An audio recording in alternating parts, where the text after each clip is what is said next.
Back at it. This is from my community of people, for humanity to shine light on darkness, to help out a little bit, for the people that need help. That's all I'm trying to do. I want to talk about Matthew chapter 5, verses 29. Biblical twist, Bible study with a twist. What's your demon? What activates your demon? Let me break this down a little bit. For instance, back in the gap, if I smoked marijuana, it made me feel some type of way. Or for my corporate people or my higher ups, let's say if you drink a certain type of liquor, it activates your demon. Vodka, gin, brown, white, whatever, margaritas, whatever your cup of tea is, right?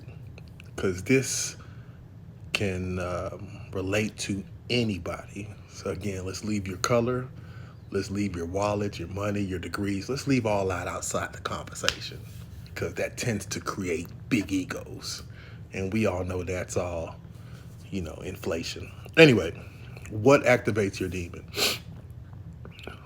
Is it that person, that ex, or that hype, that noun, that person, place, a thing? Normally, if I normally go to a certain type of place, a certain type of club or after hour strip club, it normally activates my demon, right? Certain drug, a certain liquor, a certain person activates your liquor, right?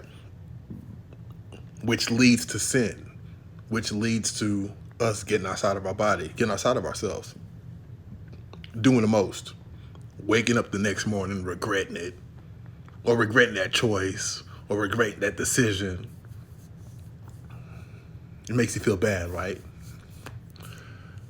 So we have to remove ourselves from the source of temptation, which is hard. Discipline is actually one of the hardest things to do. Discipline is tough. Discipline is not for the weak.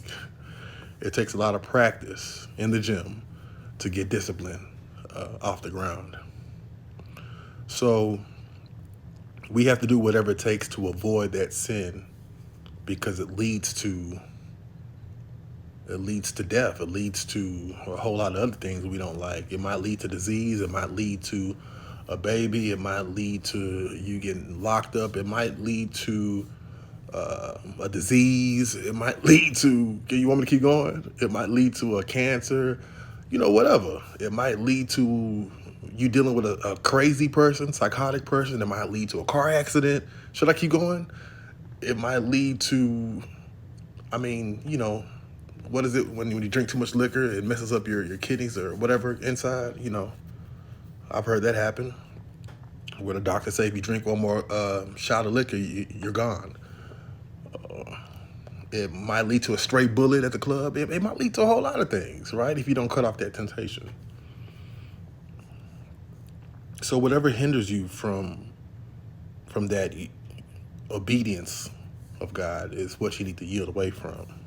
I don't care if it's friends, family, people, places, or things. Liquor, drug, porn, whatever, anything. You know what I'm talking about. I don't have to keep going on with the list. You know exactly what I'm talking about that activates that demon. That's what I'm talking about, right? So to close it off, Matthew chapter 5, verse 29, because I like to link everything to a Bible verse. And if your right hand causes you to sin, cut it off and throw it away. For it is better that you lose one of your members than that you lose your whole body into hell, So think about that, look into that, do some homework, look back into that message. Peace, love, and light. Stay true.